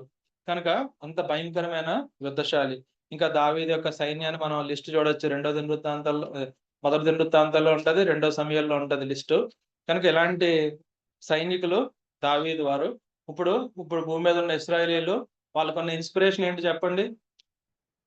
ఈ బైబిలే ఇన్స్పిరేషన్ వాళ్ళు. ఈ బైబిల్లో ఉన్న దావీదు యుద్ధాలు, యెహోషువ యుద్ధాలు ఇవన్నీ చదివి మేము కూడా ఇలా పోరాడాలని వారు తెలుసుకుంటున్నారు. అలాగే వారికి ఒక ఇంటెలిజెన్స్ ఏజెన్సీ ఉంది. దాని పేరు ఏమంటారంటే మొసాద్. MOSSAD. మొసాద్ అంటే మన భారతదేశానికి రా అని, అమెరికాకి CIA అని అలా ఉంటది. అంటే రహస్య గూఢచారి వ్యవస్థ. దాని పేరు మొసాద్. దాని యొక్క డైలాగ్ దాని యొక్క క్యాప్షన్ ఏంటంటే to see the invisible, to do the impossible. అంటే ఏంటి చెప్పండి? టు సీ ద ఇన్విజిబుల్ అంటే కనిపించిన దాన్ని చూడాలి, టు డూ ద ఇంపాసిబుల్ చేయలేని దాన్ని చేయాలి. అది వారి యొక్క క్యాప్షన్. దానికి ఉన్న కింద బైబిల్ వర్స్ కూడా ఉంటది. సామెతలు 11:24. మీరు వికీపీడియా ఓపెన్ చేస్తే మీకు మొత్తం కనిపిస్తుంది మొసాద్ చేసిన పనులు ఏంటి అనేది. అంటే వారు బైబిల్ని ఎలా ఆధారం చేసుకుని ముందుకెళ్తారో మనం చూడొచ్చు. సామెతలు 11వ అధ్యాయము 14వ వచనం, నాయకులు లేని జనులు చెడిపోదురు, ఆలోచనకర్తలు అనేకులుండుట రక్షణకరం. కనుక నాయకులు లేకపోతే జనులు చెడిపోతారు, ఆలోచనకర్తలు అనేకులుండుట రక్షణకరం. ఇశ్రాయేల్ యొక్క ప్రధానమంత్రికి మాత్రమే వారు డైరెక్ట్ జవాబుదారి. వారు 7,000 మంది ఉంటారు. మొసాద్ యొక్క యాన్యువల్ బడ్జెట్ ఎంత అని మీరు చూస్తే సంవత్సరానికి 23,000 కోట్లు కేవలం వారు రహస్య గూఢచారి వ్యవస్థకు వారు పెడుతున్నారు. ఎంత పెడుతున్నారు చెప్పండి? 23,000 కోట్లు కేవలం ఇంటెలిజెన్స్ ఏజెన్సీ. ప్రపంచంలో ఏ మూలన ఏ శత్రువు మాకు విరోధంగా పన్నాగం పన్నుతున్నాడు అనే దానికోసం. దీనికి మూలం ఎక్కడి నుంచి, వారికి ఐడియా ఎక్కడి నుంచి మూలం స్టార్ట్ అయింది చెప్పండి? మోషే 12 మంది వేగుల వారిని పంపిస్తాడు. చూడండి, అది కూడా సంఖ్యాకాండం 13వ అధ్యాయం.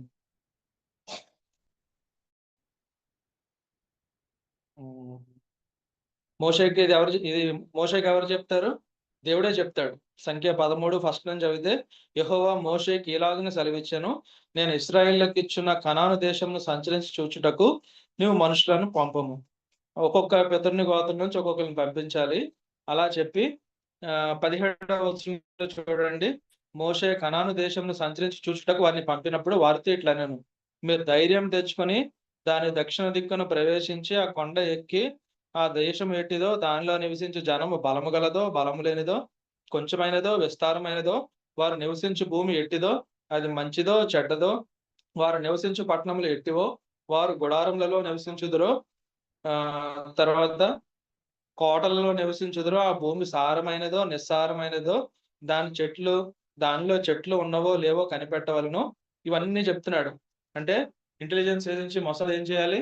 ప్రతి దేశంలోనికి వెళ్ళి అక్కడ ఆ దేశ పరిస్థితులు ఏంటి, అక్కడ ప్రజలు ఎలా ఉన్నారు, వారు మనకి ఫరగా ఉన్నారా, మనకి యాంటీగా ఉన్నారా, మొత్తం ఇవన్నీ వారు గమనిస్తూ ఉంటారు. ప్రతి దేశంలో వారు సుమారు 7,000 మంది చెదిరిపోయి ఉన్నారు.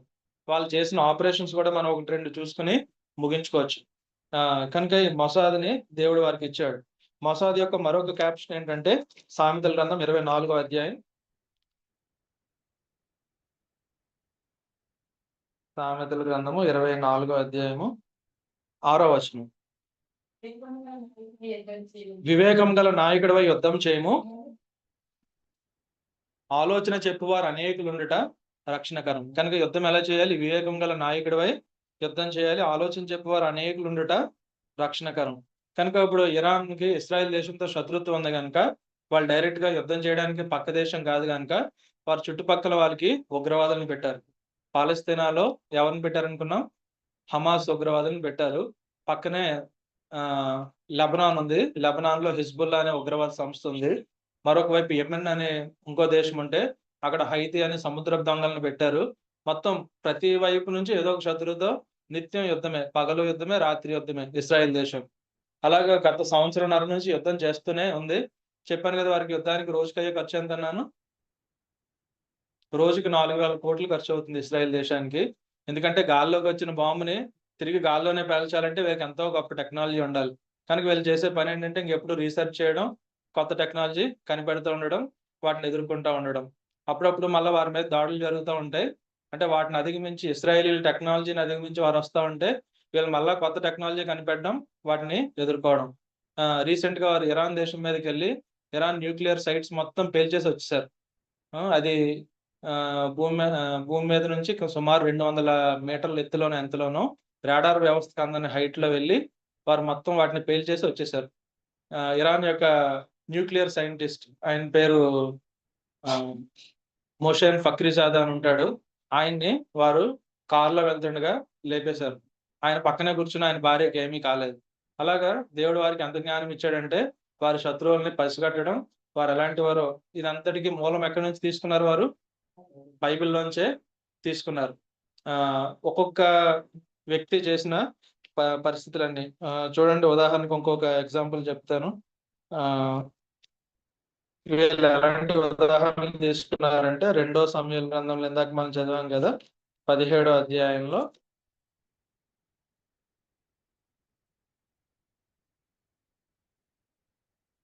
రెండో సమూయేలు గ్రంథము 17 అధ్యాయము 9 వచనం. అతడు ఏదో యొక్క గుహ యందు మరి ఏ స్థలమందో దాగి ఉండెను. కాబట్టి నీ వారిలో కొందరు యుద్ధారంభమందు కూలగా. కనుక వీళ్ళు ఎక్కడుంటారు? ప్రతి దేశంలో దాగి ఉంటారు. దేశ పౌరుల్లాగే వారి యొక్క సొంత భాష మాట్లాడుతూ, వారి యొక్క వస్త్రధారణతో ఉంటూ వీరిని పసిగడుతూ ఉంటారు. అయితే వారు చేసిన 1, 2 ఆపరేషన్స్ మనం చూడొచ్చు. మనం ఏం చెప్తున్నాం ఇందాక రెండో ప్రపంచ యుద్ధం సమయంలో హిట్లర్ ఎంతమందిని చంపేసాడనుకున్నాం? 60 లక్షల మంది యూదుల్ని చంపేస్తే హిట్లర్‌కి సహాయం చేశాడు ఒకాయన. ఆయన పేరేంటంటే అడాల్ఫ్ ఎయిక్‌మాన్. Adolf ఈఐసీహెచ్ఎంఏఎన్ Adolf ఎయిక్‌మాన్. ఆయన ఏం చేశాడంటే హిట్లర్ చనిపోయాడు. కనుక ఇంకా నన్ను దొరికితే నన్ను చంపేస్తారని చెప్పేసి అతను అర్జెంటీనా దేశం వెళ్ళిపోయాడు. ఎక్కడికి వెళ్ళిపోయాడు? అర్జెంటీనా. జర్మనీ ఎక్కడో ఐరోపా ఖండంలో ఉంటది. అర్జెంటీనా సౌత్ అమెరికా దేశంలో ఉంటది. కొన్ని వేల కిలోమీటర్ల దూరంలో ఉంటది. అక్కడికి వెళ్ళిపోయి అక్కడ సమ్ ఏదో పని చేసుకుంటా ఉన్నాడు. ఒక పెయింటర్ కింద ఏదో. అయితే ఇశ్రాయేలీయులు అతన్ని పసిగట్టారు. పసిగట్టి అతను అక్కడ ఉన్నాడన్న సంగతి తెలుసుకొని 1960లో అర్జెంటీనా దేశానికి స్వాతంత్రం వచ్చి 150 సంవత్సరాలు పూర్తయింది. ఈ 150 సంవత్సరాలు పూర్తయితే వారు ఇజ్రాయెల్ దేశం యొక్క ఎడ్యుకేషనల్ మినిస్టర్‌ని ఆహ్వానించారు. మా దేశానికి మీరు రండి చీఫ్ గెస్ట్‌గా అని. అయితే ఈ మొసాద్ వాళ్ళకి అవకాశం దొరికింది. ఈ ఈయనకి సెక్యూరిటీగా వారు వెళ్ళిపోయారు. అర్జెంటీనాలో ఆయన ఏ ప్రాంతంలో ఉంటున్నాడు, ఆయన ప్రతిరోజు ఒక చోటగా పని చేసుకుంటూ 203 నంబర్ బస్సులో వెళ్తాడని అతన్ని పట్టుకున్న తర్వాత అతను ఒక యూదుడి కింద మార్చేసారు. అతని డ్రెస్ అతని అన్ని. తర్వాత అర్జెంటీనా దేశానికి తెలియకుండా ఇజ్రాయెల్ ఎడ్యుకేషన్ మినిస్టర్‌కి కూడా తెలియకుండా అతన్ని ఫ్లైట్ ఎక్కించేసి ఇజ్రాయెల్ దేశం తీసుకొచ్చేసిన 3 రోజులకి అర్జెంటీనా దేశానికి ఫోను చేసి మీ దేశంలో ఇతను దొరికాడు మేము తీసుకొచ్చేసామని చెప్పి, ఆ తర్వాత అతని మీద కేసులు పెట్టి అతన్ని ఉరిశిక్ష వేయడం ఇయన్నీ మనకి కనిపిస్తది. దీని పేరేంటంటే ఆపరేషన్ ఫినాలే. మీరు గనుక యూట్యూబ్‌లో చూసినా, వికీపీడియాలో చూసినా మీకు కనిపిస్తది. ఆపరేషన్ ఫినాలే అని. ఆహ్, అంటే ఇవన్నీ వీరు ఎక్కడి నుంచి నేర్చుకున్నారు? అయితే ఈ సంగతి అర్జెంటీనా ఎడ్యుకేషన్ మినిస్టర్‌కి ఇజ్రాయెల్ ఎడ్యుకేషన్ మినిస్టర్‌కి తెలీదంట. అతన్ని పట్టుకొచ్చిన సంగతి. ఎందుకు తెలీదు అంటే వారెవరికి ఆన్సరబుల్ మొసాద్? ఓన్లీ ప్రైమ్ మినిస్టర్‌కే వారు ఆన్సరబుల్. కనుక ఇప్పుడు మనం ఏం ప్రార్థన చేయాలి? ఇశ్రాయేల్ దేశానికి దేవుడు బలమైన ప్రైమ్ మినిస్టర్‌ని బెంజమిన్ నెతన్యాహుని ఇచ్చాడు. సుమారు 15, 20 సంవత్సరాల నుంచి ఆయనే ఉన్నాడు. ఆయన్ని దించేయాలని అక్కడ లోకల్‌గా ఉన్న కొన్ని ప్రతిపక్షాలు గూడా పోరాడుతున్నాయి. కనుక వారికి బలమైన ప్రధానమంత్రి ఉంటేనే వీళ్ళు ఇలాంటి సంగతులన్నీ చేయగలరు. కనుక ఇశ్రాయేల్ దేశంలో ప్రభుత్వం ఎప్పుడైతే బలహీనమవుతదో అప్పుడే క్రీస్తు విరోధి అడుగుపెట్టే అవకాశం గూడా ఉంటది. కనుక ఇశ్రాయేల్ దేశం ఇంకా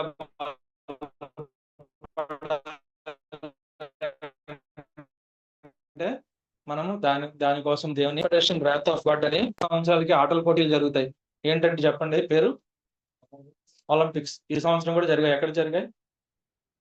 పారిస్‌లో జరిగాయి. మనం అన్నీ తెలుసుకుంటూ ఉండాలి. అందులోంచి మళ్ళా దేవుని వాక్యాన్ని మనం తీసుకుంటూ ఉండాలి. అయితే 1972లో ప్రతి లీప్ ఇయర్‌లో జరుగుతాయి. ఏం జరుగుతాయి? ఈ ఒలింపిక్స్. ఎక్కడ జరిగినాయంటే మ్యూనిచ్‌లో ఒలింపిక్స్ జరిగాయి. అక్కడికి ఇజ్రాయెల్ దేశం నుంచి 11 మంది ప్లేయర్స్ వెళ్తే వాళ్ళు ఆడుతూ ఉండగా ఒక 8 మంది పిఎల్ఓ పాలస్తీనా లిబరేషన్ ఆర్గనైజేషన్ అని ఒకటి ఉన్నది. వాళ్ళు వెళ్ళి ఈ 11 మందిని కిడ్నాప్ చేసి వాళ్ళు నిద్రపోతున్నప్పుడు వాళ్ళని చంపేశారు ఇస్రాయేల్ ఆటగాళ్ళని. అయితే అప్పుడు ఇస్రాయేల్ దేశం ప్రధానమంత్రి వారి 11 మంది ఇళ్ళకెళ్ళి ఈ 11 మందిని చంపిన ప్రతి ఒక్కరిని చంపాకే మళ్ళా మేము వస్తామని చెప్పి మొత్తం ఆ 8 మందిని మొత్తం భూమి మీద చాలా దేశాల్లో చెదరిపోతే ఒకడేమో రోమ్ వెళ్ళిపోయాడు, ఇంకోడేమో లెబనాన్ బీరూట్ వెళ్ళిపోయాడు. మొత్తం అందరిని పట్టుకొని వచ్చి ఇశ్రాయేల్ దేశంలో వారికి ఉరిశిక్ష వేశారు. కనుక వాళ్ళ యొక్క నిఘా వ్యవస్థ అలాంటిదని మనం చూడొచ్చు. ఇంకొకటి అమెరికాలో సినిమాలు తీసే సంస్థ పేరేంటి చెప్పండి? హాలీవుడ్. హాలీవుడ్ అంటారు. హాలీవుడ్ తీసే సినిమాలకి ఇన్స్పిరేషన్ ఏంటంటే ఇస్రాయేల్ మొసాద్ చేసిన పనులు. చాలా ఉన్నాయి గానీ ఒకటే చెప్పి ముగించేస్తాను, మనకు సమయం లేదు గనుక. దాని పేరేమంటారంటే ఆపరేషన్ ఎంటబీ. ఏం చెప్పండి? ఆపరేషన్ ఎంటబీ. దానికి మరో పేరు ఆపరేషన్ థండర్ బోల్ట్. అది ఏం జరుగుతదంటే సుమారు జూన్ 27, 1976 సంవత్సరం. జూన్ 27, 1976 సంవత్సరంలో ఏం జరిగిందంటే ఇజ్రాయెల్ దేశం నుంచి ప్యారిస్‌కి ఎయిర్ ఫ్రాన్స్ అనే ఒక విమాన సంస్థ విమానాలు నడుపుతూ ఉంటది. ఇజ్రాయెల్ దేశం నుంచి ఇజ్రాయెల్ రాజధాని ఏంటనుకున్నాం? Tel Aviv. టెల్ అవీవ్ నుంచి ఫ్రాన్స్ రాజధాని ప్యారిస్‌కి ఫ్లైట్ వెళ్తా ఉంటది. ఆ ఫ్లైట్‌లో ప్యాసింజర్స్ అందరూ ఎక్కారు. మధ్యలో అది గ్రీస్ రాజధాని ఏథెన్స్‌లో ఒకసారి ఆగుతది. ఫ్లైట్ స్టాప్ ఉంటది. అక్కడ దిగినప్పుడు ఒక నలుగురు వ్యక్తులు, ఇద్దరు పాలస్తీనా వ్యక్తులు, ఇద్దరు జర్మనీ వ్యక్తులు వెళ్లి ఆ ఫ్లైట్‌ని హైజాక్ చేశారు. హైజాక్ చేసి ముందు లిబియా తీసుకెళ్లారు. లిబియా తీసుకెళ్తే అది ఇంకా దగ్గర ఇజ్రాయెల్ దేశానికి అని చెప్పి అక్కడి నుంచి ఉగాండా తీసుకెళ్ళిపోయారు. అంటే ఇజ్రాయెల్ దేశం నుంచి ఉగాండాకి 4000 కిలోమీటర్ల దూరం. అక్కడికి తీసుకొని వెళ్ళిపోయి అందులో ఇశ్రాయేలీలు ఇంకా మిగతా వారు కూడా ఉన్నారు. సుమారు 200 పైగా ప్యాసింజర్స్ ఉంటే 248 మంది ప్యాసింజర్స్ ఉన్నారు. 148 మందేమో యూదేతరులు, ఒక 94 మంది యూదులు, ఒక 12 మందేమో ఆ యొక్క విమానం యొక్క సిబ్బంది. మొత్తం వారు 106 మంది ఉన్నారు. 106 మంది యూదులకు సంబంధించిన వారు, మిగతా 148 మంది యూదేతరులు. వీళ్ళని వదిలేసి ఈ ఉగాండాలో ఒక ఎయిర్‌పోర్ట్‌లో వారిని దాచారు. యూదేతరులందరినీ విడిచిపెట్టేశారు. అప్పుడు వాళ్ళకి డిమాండ్ చేశారు ఇశ్రాయేల్ దేశానికి. మా దగ్గర ఒక 40 మంది టెర్రరిస్టులు, ఇశ్రాయేల్ దేశం దగ్గర ఒక 40 మంది పాలస్తీనా టెర్రరిస్టులు వారు బందీగా మీరు వారిని విడిచిపెట్టాలి. ఇంకా ఆయా దేశాల్లో 13 మంది జైలులో ఉన్నారు. ఇజ్రాయెల్ దేశానికి వ్యతిరేకంగా వెళ్ళిన వారు. వాళ్ళని విడిచిపెట్టేస్తే ఈ 106 మందిని విడిచిపెట్టేస్తామని వీళ్ళు వారితో డీలింగ్‌కి వచ్చారు. దాంతో పాటు మాకు $5 మిలియన్ డబ్బు ఇవ్వాలి అని. అయితే ఇశ్రాయేల్ దేశం మాకు వారు ఏమన్నారంటే జూన్ నెలాఖరుకల్లా మీరు మాకివ్వాలి, లేదంటే మేము వీళ్ళని చంపేస్తాం. అంటే ఇజ్రాయెల్ దేశం ఇంకో 3 రోజులు టైం అడిగింది. ఆ యొక్క ఉగాండా అధ్యక్షుడి పేరేంటంటే ఇది అమీన్ అని ఉంటాడు. ఆయన ఒక నియంత అన్నమాట. మీరు గూగుల్‌లో కొడితే తెలుస్తది. అతడు యూదులను భయంకరంగా ద్వేషించేవాడు. అలాంటి వ్యక్తి దేశంలోనికి వీళ్ళని తీసుకెళ్లారు. పక్కన ఒక 2 కిలోమీటర్ల దూరంలో పాడుబడిపోయిన బిల్డింగ్‌లో పెట్టారు. అయితే ఇశ్రాయెల్ దేశం వారిని టైం అడిగి మొత్తం వీళ్ళు అక్కడి నుంచి ఇజ్రాయెల్ దేశం నుంచి ఒక 100 మంది కమాండోస్ ఓ 4 ఫ్లైట్‌లేసుకొని బయలుదేరారు. ఇజ్రాయెల్ నుంచి ఎక్కడికి? ఉగాండాకి. 4000 కిలోమీటర్ల దూరం వెళ్ళాలి. మధ్యలో వారికి ఒక స్నేహితుడు కెన్యా దేశం ఉంది. కెన్యాలో దిగి వారు అక్కడ ఆయిల్ నింపుకొని మళ్ళా వెళ్లారు. ఎందుకంటే 4000 కిలోమీటర్ల పాటు ఫ్యూయల్ సరిపోదు గనక. వెళ్ళిన తర్వాత ఉగాండా అధ్యక్షుడు పక్క దేశానికి పర్యటనకు వెళ్ళాడు. అప్పుడు వీళ్ళు ఏం చేశారంటే అతను ఎలాంటి ఫ్లైట్‌లో వెళ్తాడో అలాంటి ఫ్లైట్ ఒకటి మోడల్ పట్టుకొని, ఆయన ఎలాంటి కారు, ఎలాంటి కాన్వాయ్‌లో వెళ్తాడో అలాంటి కాన్వాయ్ ఒకటి సెట్ చేసుకొని, సేమ్ అదే ఎయిర్‌పోర్ట్‌లో వారు అర్ధరాత్రి దిగిపోయి దేశస్తులందరూ ఏమనుకుంటారంటే మన అధ్యక్షుడు తిరిగొచ్చేసాడేమో అనుకుంటున్నారు. ముందొచ్చేసాడేంటి అనుకుంటున్నారు. అదే ఫ్లైట్, అదే కాన్వాయ్‌లో వీరు దిగొచ్చేసి ఒక 100 మంది కమాండోలు ఈ యొక్క బిల్డింగ్ 2 కిలోమీటర్ల దూరంలో బిల్డింగ్‌లో ఉంచారు కదా! ఆ బిల్డింగ్ ప్లాన్ చేసిన ఇంజినీర్‌ని పట్టుకొని, ఆ బిల్డింగ్ నుంచి వీళ్ళనందరిని విడిపించి తీసుకొచ్చేసి, ఒక నలుగురు వ్యక్తులు తప్పిస్తే మొత్తం అందరిని తీసుకొని ఫ్లైట్ ఎక్కించారు. ఈ ఆపరేషన్ అంతటికి ఒక కెప్టెన్ ఒకాయనున్నాడు. ఆయన చివరి వ్యక్తి ఎక్కేదాకా నేను విమానం ఎక్కనన్నాడు. తర్వాత వీళ్ళందరిని విమానం ఎక్కించేసిన తర్వాత ఈలోగా అక్కడ ఉన్న వాళ్ళకి అనుమానం వచ్చింది. అనుమానం వచ్చి వీడు మన ఉగాండా అధ్యక్షుడిలాగే మొత్తం నటించి ఇశ్రాయేలుని పట్టుకుపోతున్నాడని అర్థమయ్యి, ఆ చివరి ముఖ్యమైన వ్యక్తిని చంపేశారు. ఆ వ్యక్తి పేరేంటంటే యోనాథన్ నెతన్యాహు. ఆయన యొక్క తమ్ముడే ఇప్పుడు ప్రస్తుతం ఇజ్రాయెల్ యొక్క ప్రధానమంత్రి బెంజమిన్ నెతన్యాహు. కనుక వారందరి రక్తంలో ఎలా ఉంది, దేశం కోసం వారు ప్రాణం పెట్టాలి అనేంత తపంతో వారు యుద్ధం చేశారు. కనుక మొత్తం 106 మందిలో ఒక 3-4 చనిపోయారు. మిగతా మొత్తం అందరినీ పట్టుకొని ఇస్రాయెల్ దేశం వచ్చేసారు. ఈ సంగతి అప్పటికి ఇంకా ఉగాండా వాళ్ళకి తెలియదు, వీళ్ళు ఇజ్రాయెల్ దేశం వచ్చేసారు. మళ్ళీ ఉగాండా అధ్యక్షుడు ఆ దేశంలో అడుగుపెట్టే సమయానికి వీళ్ళని పట్టుకుపోయారు అనేటప్పటికి అతను పిచ్చెక్కిపోయి మొత్తం ఆ మిలిటరీ వాళ్ళని, అక్కడ లోపల ఉన్న వాళ్ళని చంపేసి, ఒక ఇజ్రాయెల్ దేశపు వ్యక్తి ఆవిడ సిక్ అయి హాస్పిటల్లో పెడితే ఆవిడని చంపేయడం, ఇలాంటివన్నీ చేశాడు. తర్వాత కెన్యా పౌరుల మీద తన యొక్క పగ చూపించాడు. ఇవన్నీ చేశాడు. కానీ అంటే దేవుడు ఇశ్రాయేలీయులకి ఎలాంటి జ్ఞానం ఇచ్చాడు? మొసాద్ వారి యొక్క ఇంటెలిజెన్స్ ఏజెన్సీ, వారి యొక్క వాక్యం ఏంటనుకున్నాం, నినాదం ఏంటనుకున్నాం, ఆలోచనకర్తలు అనేకులు ఉండుట రక్షణకరము. తర్వాత సామెతల్లో ఇంకోటి ఏం చూసాం, వివేకం గల నాయకుడివై యుద్ధం చేయము అనే మాట మనం చూసాం. అంటే బైబిల్లోంచి వచనాలు వారిని ఎలా తీసుకుని వెళ్తున్నాయి, దేవుని యొక్క జ్ఞానము యూదుల పట్ల ఎలా ఉంది, ఇవన్నీ మనము నేర్చుకోవచ్చు. అయితే ఇవన్నీ వాక్యం చెప్పేటప్పుడు ఎందుకు చెప్తున్నాను అంటే, ఇవన్నీ దేవుని యొక్క ప్రజలు, వారు యేసు ప్రభు వారి యొక్క కుటుంబం, వారు ఇశ్రాయేలు దేశాన్ని కాపాడుతున్నారు. ఆ దేశంలోనికి యేసు ప్రభు వారు తిరిగి రాబోతున్నారు. మనం అందరం ఆయనతో పాటు సదాకాలం ఉండబోతున్నాం. కనుక భూమి మీద ఉన్న వారికి నిరీక్షణ లేదు, మేము చనిపోతే ఎక్కడికి వెళ్తామనే నమ్మకం లేదు, ప్రతిదానికి భయపడుతుంటారు. ఇందాక మనం విన్నట్టు మొదటి వర్తమానంలో చావన్న పదమే వారికి భయంకరమైన సంగతి. మరణం అంటేనే వారు ఉలిక్కి పడుతూ ఉంటారు. కానీ దేవుడు మనకి మరణం అంటేనే ఎంతో భయంకరమైన సంతోషాన్ని ఇచ్చేలా చేశాడు. చాలా మంది గొప్ప గొప్ప దైవజనులు వారు చనిపోయేటప్పుడు సంతోషంగా చనిపోయారు. వారు చెప్పే మాట ఏంటంటే, నేను నా సొంత ఇంటికి వెళ్ళిపోతున్నాను, భూమి మీద ఉన్న కష్టాలన్నీ నాకు తొలగిపోతాయి, ఇక్కడ కన్ను మూస్తే అక్కడ నేను కన్ను తెరుస్తాను. కనుక ఇశ్రాయేలీయులు వారంతా తెగువ చూపిస్తున్నారు. ఇంకా వీళ్ళు చేసిన చాలా గొప్ప పనులు ఉంటాయి. ఇంకా ఆయన ఒక్క మాటలో ముగించేస్తాను. ఆయన పేరేంటంటే ఎల్కోహెన్. ఆయన ఇశ్రాయేల్ దేశం పౌరుడు. ఆయన సిరియా దేశానికి వెళ్ళిపోయి సిరియాలోంచి గూఢచారిగా ఈయన పనిచేసేవాడు. సిరియాలో ఎంత స్థాయికి ఎదిగిపోయాడంటే, సిరియా క్యాబినెట్ లో ఒక మినిస్టర్ అయిపోయాడు, సెంట్రల్ గవర్నమెంట్ లో మినిస్టర్. అంతగా వెళ్ళిపోయి వారి యొక్క సమాచారం అంతా ఇశ్రాయేల్కి చెప్పేవాడు. లాస్ట్ కి అతను దొరికిపోయాడు. ఆ తర్వాత వారు ఆయన ఉరి తీస్తారు సిరియా వాళ్ళు. అయితే ఇశ్రాయేల్ దేశాన్ని కాపాడడం కోసం వారు ఏం చేస్తున్నారు, తమ యొక్క ప్రాణాలు వారు పెడుతున్నారు. కేవలం దేనికోసం,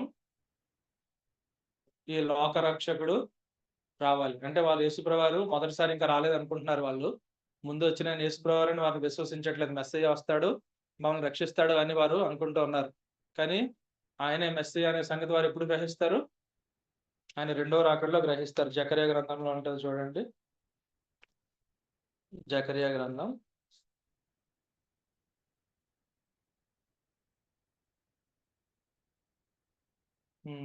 12వ అధ్యాయం స్టార్టింగ్ నుంచి మనం 2వ వచనం చదివితే, నేను యెరూషలేము చుట్టూనున్న జనులకందరికీ మత్తు పుట్టించు పాత్రగా చేయబోచున్నాను. శత్రువులు యెరూషలేమును ముట్టడి వేయగా అది యూదా మీదికని వచ్చును. ఆ దినమందు నేను యెరూషలేమును సమస్తమైన జనులకు బరువైన రాయిగా చేతును. దాని ఎత్తి మోయవారందరూ మిక్కిలి గాయపడుదురు. భూజనులందరూ దానికి విరోధులై కొడుదురు. భూజనులందరూ దానికి విరోధులై కొడతారు. భూమి మీద ఉన్న వారందరికీ అది మత్తు పుట్టించే పాత్రగా ఉంటది. ఆ సమయంలో దేవుడు వచ్చినప్పుడు ఆయన యొక్క రెండో రాకడ, ఇదంతా 12వ అధ్యాయం 13వ అధ్యాయం అంతా మనకు కనిపిస్తుంది. 10వ వచనంలో చూడండి, 9, 10 నుంచి, ఆ కాలంలో యెరూషలేము మీదికి వచ్చు అన్ని జనులందరినీ నేను నశింపజేయ పూనుకునేదను. దావీదు సంతతి వారి మీదను యెరూషలేము నివాసుల మీదను కరుణను అందించు ఆత్మను, విజ్ఞాపన చేయు ఆత్మను నేను కుమ్మరింపగా, వారు తాము పొడిచిన నా మీద దృష్టి ఉంచి, ఒకడు తన ఏక కుమారుని విషయమై దుఃఖించినట్లు, తన జ్యేష్ఠ పుత్రుని విషయమై ఒకడు ప్రలాపించినట్లు అతని విషయమై దుఃఖించుచు ప్రలాపింతురు. కనుక యేసుప్రభువు ఆయనే అనే సంగతి వారు గ్రహించి ఎలా ఏడుస్తారు, తమ ఏక కుమారుడు ఎలా చనిపోతే ఎలా దుఃఖిస్తారో అలా ఏడుస్తారు. ఇదే సంఘటన మనకి ఎక్కడ కనిపిస్తుంది, ప్రకటన గ్రంథం 1వ అధ్యాయంలో మనకు కనిపిస్తుంది. ప్రకటన గ్రంథం 1వ అధ్యాయంలో 7వ వచనం మనందరికీ తెలుసు కదా. ఇదిగో ఆయన మేఘారూఢై వచ్చున్నాడు, ప్రతి నేత్రం ఆయనను చూచును, ఆయనను పొడిచిన వారును చూచెదరు, ఆయనను పొడిచిన వారును చూచెదరు అని ఉంది. ఇక్కడ ఏముంది 10వ వచనంలో, వారు తాము పొడిచిన నా మీద దృష్టి ఉంచి. కనుక దేవుని యొక్క ప్రవచనాలన్నీ నెరవేరిపోయే సందర్భం ఎక్కడ, ఆయన యొక్క రాకడ. ఆయన ప్రవచనాలన్నీ జరగాలంటే ఇశ్రాయేల్ దేశం చుట్టూరే ఈ సంఘటనలన్నీ జరుగుతూ ఉన్నాయి. ఒక్క మాట ఇంకోటి ఏంటి కనిపిస్తుంది అంటే, మీరు జకర్యా గ్రంథం 4వ అధ్యాయం కనిపిస్తే ఇక్కడ మొత్తం జకర్యాకి 8 దర్శనాలు కనిపిస్తాయి. జకర్యా గ్రంథం అంతా మీరు గమనిస్తే ఈ 8 దర్శనాల్లో 4వ దర్శనం కనుక మీరు చూస్తే 5వ దర్శనము 4వ అధ్యాయంలో ఉంటది. ఇది ఎందుకు చూపిస్తున్నానంటే 4వ అధ్యాయము 2వ వచనం నేను చదువుతున్నాను. నీకు ఏమి కనబడుచున్నదని అడుగగా, నేను సువర్ణమయమైన దీపస్తంభమును, దాని మీద ఒక ప్రమిదయు, దీపస్తంభమునకు 7 దీపములను, దీపమునకు 7 గొట్టములను కనబడుచున్నవి. మరియు 2 ఒలీవ చెట్లు దీపస్తంభమునకు కుడి ప్రక్కన ఒకటియు, ఎడమ ప్రక్క ఒకటియు కనబడుచున్నవని చెప్పి, కనుక ఇక్కడ ఒక దీపస్తంభం ఉంది. దానికి 7 బ్రాంచెస్ లాగా ఉన్నాయి. వాటి పక్కనే ఉంది ఒలీవ చెట్లు ఉన్నాయి. ఎడమ ప్రక్క ఒకటి ఉన్నాయి. మీరు మొసాద్ యొక్క చిహ్నం చూస్తే ఇదే కనిపిస్తుంది. ఇస్రాయల్ దేశం యొక్క ఇంటెలిజెన్స్ ఏజెన్సీ మొసాద్కి ఈ యొక్క క్యాండిల్ ల్యాంప్ స్టాండ్, తర్వాత పక్కన ఒలివ మొక్కలు కనిపిస్తాయి. ఇదంతా ఏంటంటే మనం గమనిస్తాం 14వ వచనం, వీరిద్దరూ సర్వలోకనాథుడగు యెహోవా యొద్ద నిలవబడుచు తైలం పోయేవారై ఉన్నారని. అంటే ఇశ్రాయేలుని కాపాడేవారు, ఇశ్రాయేలుని సంరక్షించేవారనే సంగతి మనం గ్రహించవచ్చు. ఇదే మాట మళ్ళా మనకు ప్రకటన గ్రంథంలో కనిపిస్తుంది. అంటే బైబిల్ అంతా ఎలా ఇంటర్లింక్ అయి ఉందని చెప్పడం కోసం చెప్తున్నాను. సమయం అయిపోయినా ప్రకటన గ్రంథం 11వ అధ్యాయం 4వ వచనం చూడండి. వీరు భూలోకమునకు ప్రభువైన వాని ఎదుట నిల్చుచున్న 2 ఒలీవ చెట్లను దీపస్తంభములై ఉన్నారు.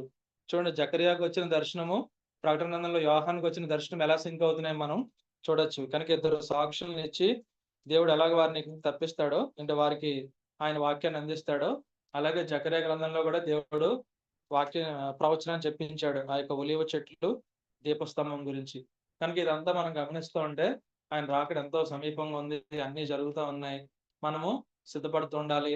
మన వ్యక్తిగత వాక్యదాన సమయం పెరుగుతూ ఉండాలి. దేవుని వాక్యాన్ని మనం ఇప్పుడు విన్న రిఫరెన్స్లన్నీ మనం వెళ్ళి చదువుతూ ఉంటే దేవుడు ఇంకా కొత్త తలంపులు ఇస్తాడు, ఇంకా ఆలోచనలు ఇస్తూ ఉంటాడు.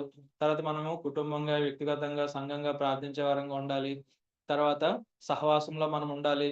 ఆయన రాకడ కోసం మనం ఎదురు చూస్తూ అనేక మందిని సిద్ధపరిచే వారంగా ఉండాలి. యెహెజ్కేలు 38:7 చదువుకొని మనం ముగించుకోవచ్చు. యెహెజ్కేలు గ్రంథము 38:7. నీవు సిద్ధముగా ఉండము, సిద్ధపడి నీతో కలిసిన సిద్ధపరచుము, వారికి నీవు కావలి అయి ఉండవాలి. కనుక మనం సిద్ధపడాలి.